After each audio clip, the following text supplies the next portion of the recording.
Here is a name you ought to know, David Lebowitz. Who's David?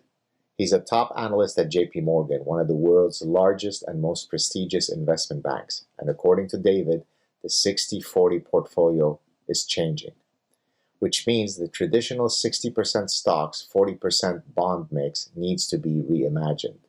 Some top advisors are rewriting the 60-40 formula and putting alternatives front and center. That's right, alternative assets. According to JP Morgan, Bank of America, and other leading financial institutions, alternatives are no longer optional. They are essential. And today's sponsor, Masterworks, is enabling all investors to add one exciting alternative asset to their portfolios: blue chip artwork. According to Citibank, contemporary art prices outpaced the S&P 500 by 164% from 1995 to 2021. And Masterworks is the award-winning investment platform that lets you diversify your portfolio with fine art in minutes for a lot less than you're thinking. I urge you to check them out, especially since contemporary art prices outpaced the S&P 500 by 164% from 1995 to 2021.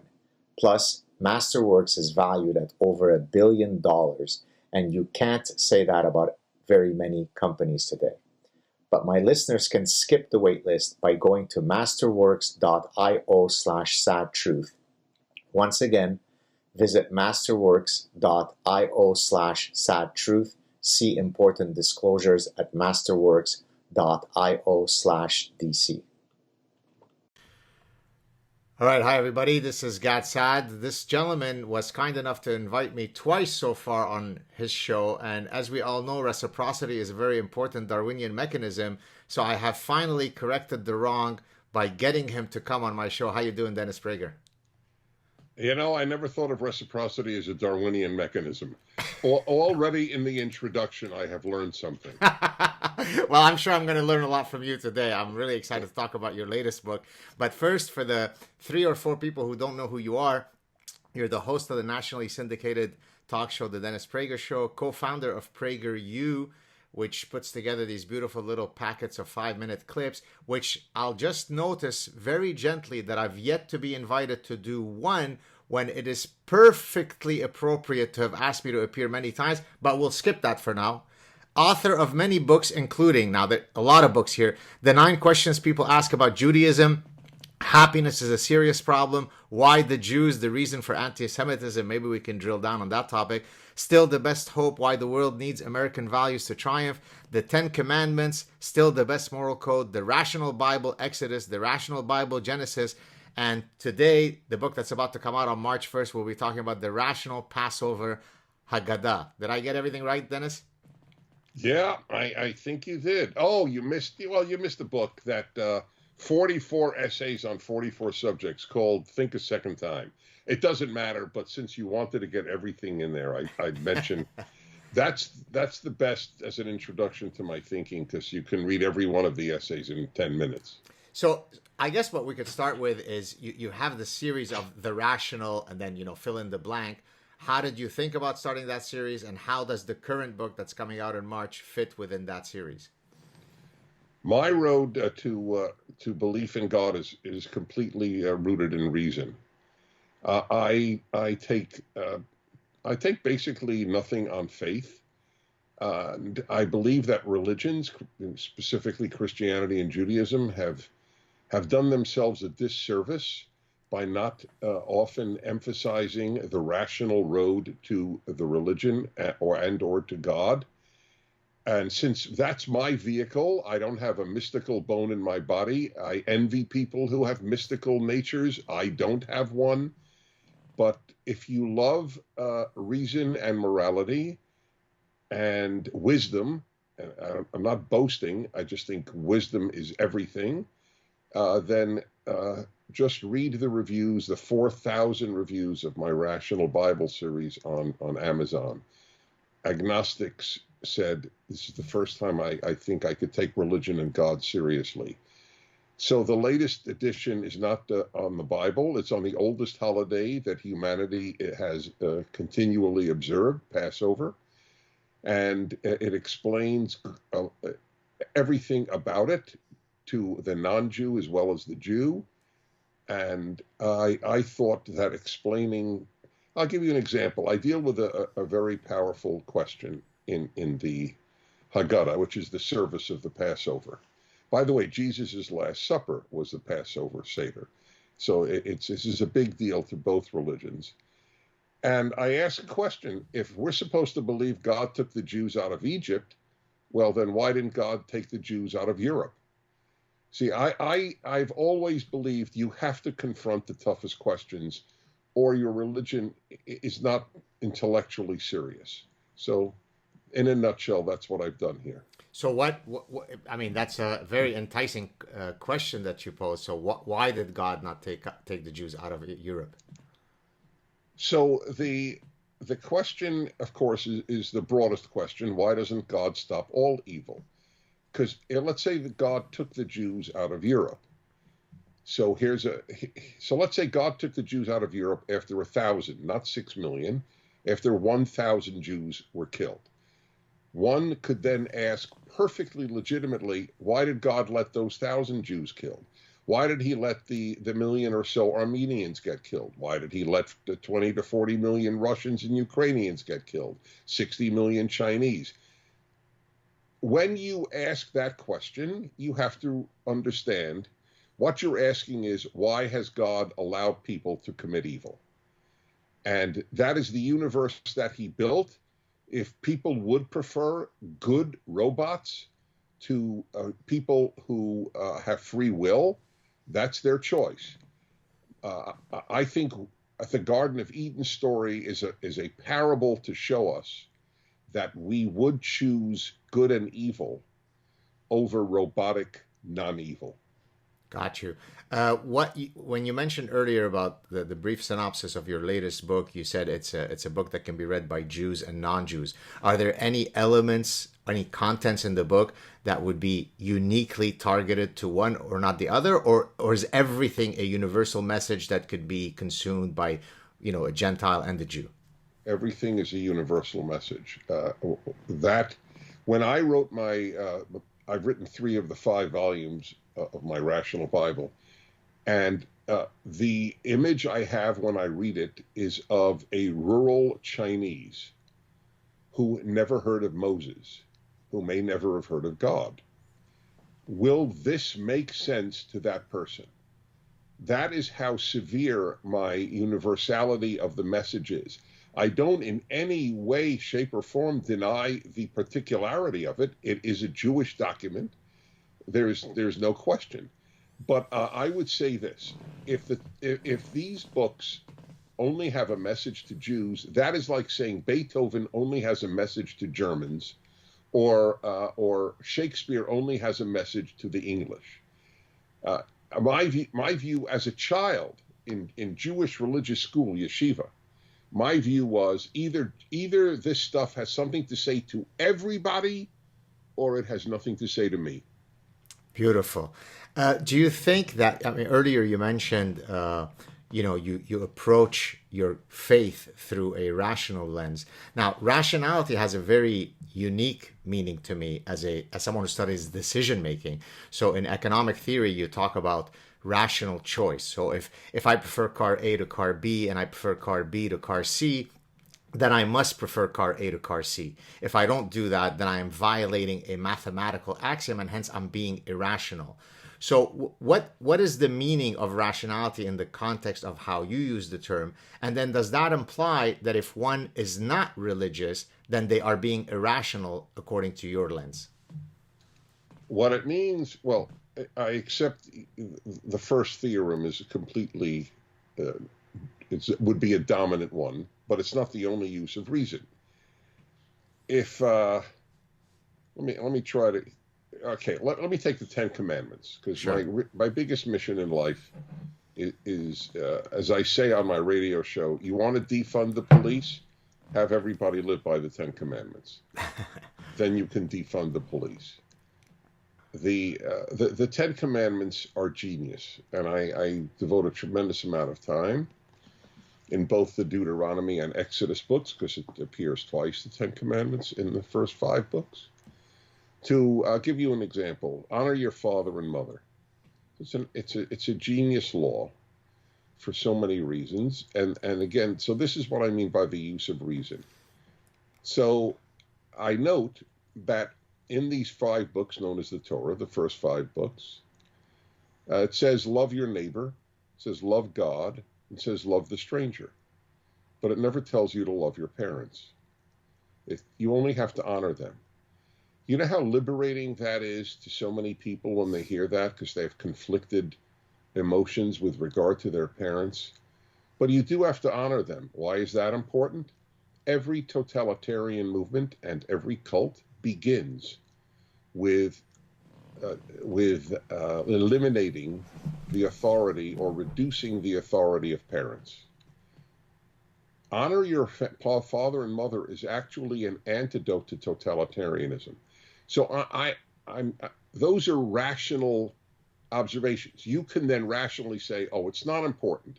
Whether people honor their parents or not has nothing to do with liberty in society. Okay, then we can have a rational argument.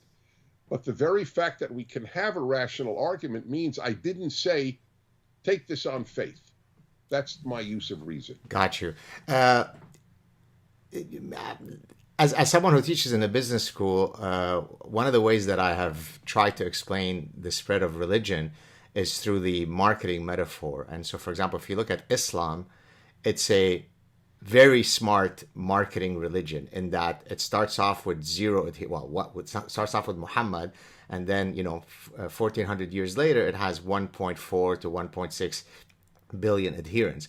On the other hand, viewed from that myopic lens, Judaism is not a very good marketing religion because it only has 14-15 million adherents. One reason of which is that it's very hard to become a loyal customer of Judaism because you're put through so many hoops before you're able to be accepted into the tribe. Do you think that that's something that we should be revisiting in order to grow the flock, or it's good that we are the few chosen ones? One of the reasons that Jews did not market Judaism, although they did in the pre-Christian, 1/10 of the Roman Empire were Jews. They were marketing. In the New Testament, Paul says Jews would cross seas and traverse continents to make one convert. So this is a result of Christianity, of Christendom banning conversion to Judaism. You were put to death if you did. That makes the marketing a very difficult thing to do. But there's another reason, and it's really important. Judaism does not believe that the non-Jew goes to hell. There's no such doctrine. It's one of the few things all Jews would agree on. God sends good people to reward, and God sends bad people to judgment, and everybody's judged to punishment. So you never had to be a Jew to be saved. There's no such doctrine in Judaism. And therefore, the marketing is going to, by almost definition, be less intense. Christians have to market Christianity because they want to save people's souls. And while it's not identical in Islam, there is also the belief that there is one true religion, and you need to be a member of it. So it's a very powerful argument for the not selling Judaism. However, I love your point, and I think Jews have made a terrible mistake in traditionally discouraging people from becoming a Jew. You're supposed to tell them, you realize how much Jews are hated. You're coming into a very difficult religion and all of that. My future daughter-in-law, as of next month, is converted to Judaism, and I don't cry easily, but I cried at her conversion. That's how moved I was. You might appreciate this story, Dennis, and I don't think I've mentioned it on your show. And even if I did, it's worth hearing again, but I'm almost certain I didn't. When I was a doctoral student at Cornell, the local rabbi is a Chabad rabbi. His name is Rabbi Eli Silverstein. Used to invite all of the students at Cornell for Shabbat dinner. And of course, many of us were just keen on actually eating good food, never mind all the theological reasons why you might want to go to Shabbat dinner. And he was just a lovely guy. His wife was also a doctoral student with me. We took at least one class together. And through the years, we became very good friends for all the years that I spent in Ithaca, New York. And then towards the end of my tenure in Cornell, he once asked me very gently, this is going to speak to the idea of marketing the religion. He said to me, you know, Gad, you have a very pure, Jewish soul. I don't know, maybe he was buttering me up. And then he said, would you do me a favor? I said, sure. He goes, do you think you could maybe put on Tefillin for me in the morning? So that was a big ask because I wasn't a huge kind of ritual guy, even though I'm very Jewish in my identity. And so for the next maybe, I think, 13, 14 years, Dennis, I stayed true to that promise. Wow. And I put on Wow. Tefillin. Now, the reason why I say all this, I think it's a very moving story, but more importantly for our context, he was able to market that particular ritual to the Jew of Jews, the Jew from the Middle East, right? The Levantine Jew.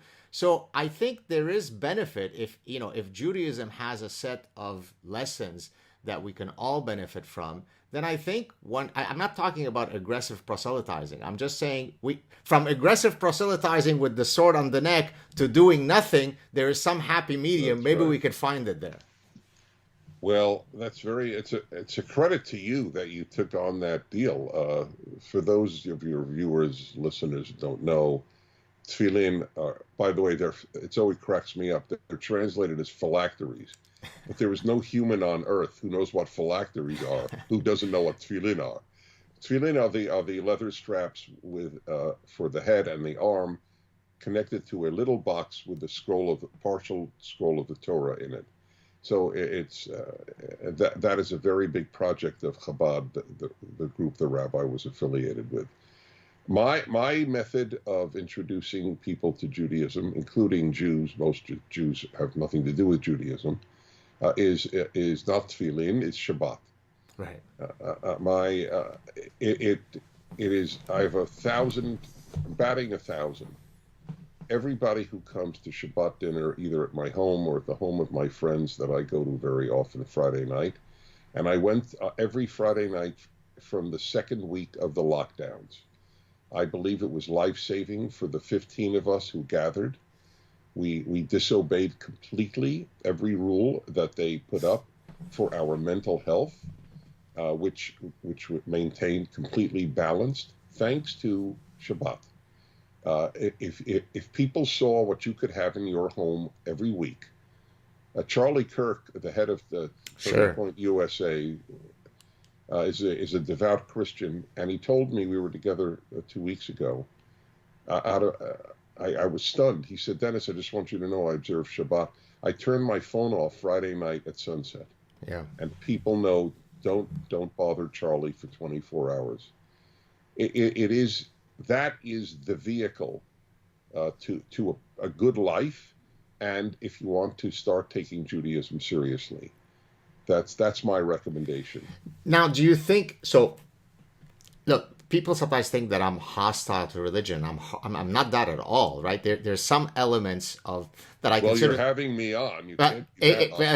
Thank you. Exactly. And I actually recognize that there are tremendous number of functional benefits that come from religiosity, that even if you didn't couch them within a supernatural, as per your story of observing Shabbat, you can believe that that is an edict from God, or you can believe that that's just good old-fashioned wisdom that has been passed on. We can debate the source. So there's a lot of content in religion that we can have reverence for, whether we are believers or not. Would you still support such a position, or would you say, no, you need to go that extra step and actually contextualize it within a religious narrative for it to be meaningful? If I didn't believe ultimately that God instructed me to honor my parents, I would not have honored my parents as much as I did. Okay. Okay? It's as simple as that. If I didn't believe God wanted me to observe the Sabbath, Shabbat, I don't think I would have devoted every single week to doing so. I would have figured out, you know what, I'll take this week off. I'll go to the movies. So it's the wisdom and benefits are not God related. The motive, ultimately, without God, I don't see them continuing. Do you think that there is any value in the following statement? The fact that you are doing those things because of God rather than for the intrinsic beauty of pursuing that edict. So, in other words, I don't steal because I couldn't live with my conscience. And it's great if God is watching, but it's also fine if he's not watching. I'm just an honorable person who won't do it for the pure love of not doing it. Is there a distinction there for you? Of course. And my bottom line is my biggest concern is that you not steal. Right. So we're kindred spirits. A good atheist in Jewish theology goes to heaven. A bad Jew does not. So clearly the behavior is number one. But I would argue that the behavior deteriorates when God is removed. I just look at America. In 1962, they ruled that you can't say, God bless my teachers and my parents. The worst ruling, I think, in American judicial history, except obviously, allowing for slaves to be returned. I mean, it's one of the worst, let's put it that way. And so I have often said, kids within 2 generations went from blessing their teachers to cursing their teachers. Yeah, it's rampant, cursing teachers. You don't need to be. You could be an atheist and understand that the death of God is the death of Western civilization. That's my bottom line. But I will just say this. I have a very nice phrase. I don't believe in the Torah, the first 5 books that I'm doing my commentary on, because I believe in God. I believe in God because I believe in the Torah. This stuff is so powerful, so brilliant, so wise. I don't believe that people made it up 3,000 years ago. It's so different from everything humans all over the world ever believed. An invisible God who demands morality and judges all human beings. That introduction there's no etiology. There are no roots. It comes out of nowhere, like in effect the universe comes out of nowhere. So these things lead me to God. If you keep Shabbat for a year, it'll be hard for me. I don't mean you personally. Sure. One who does. It would be hard for me to think after a year they would be unmoved on the God question. But I don't care why you keep it. To go back to your stealing, I'm happy you don't steal. But as I said, I know for a fact that believing that God demanded that I honor my parents had an effect. The number of American adults who do not speak to a parent today is the largest number in American history. The sense that I'm annoyed with my mother, I don't have to talk to her, is a secular idea.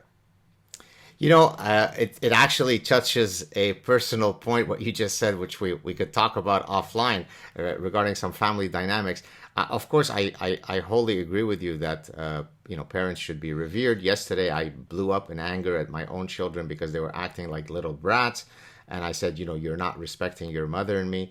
But I also wonder whether it wouldn't be nice that people were taught that you should also respect and honor your children. And that's one of the contentions I used to have with my own parents, whereby they would use that edict such that it became a deontological principle that says it's asymmetric. You respect me unidirectionally, whereas I can abuse you to no end. And I'm not getting into details, but, I could say anything that cuts you and hurts you because, hey, look, in the 10 Commandments, this is what it says.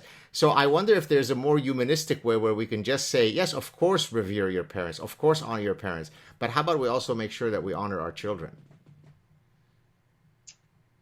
It's a very tough question because I'll give you an example.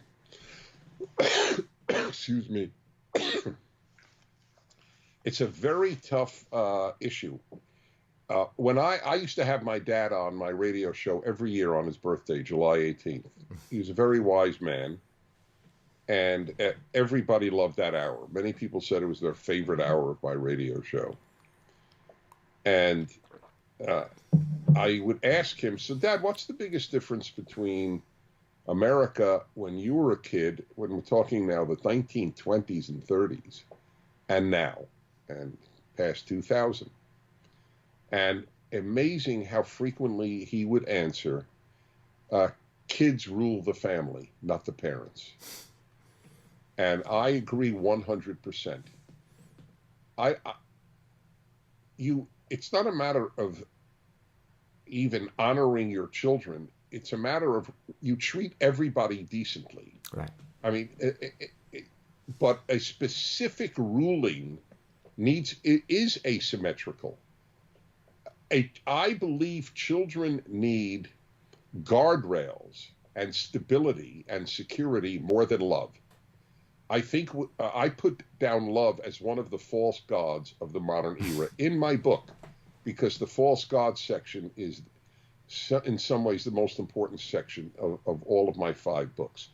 The ancient Talmud, the Jewish work holiest after the Bible, has an amazing statement.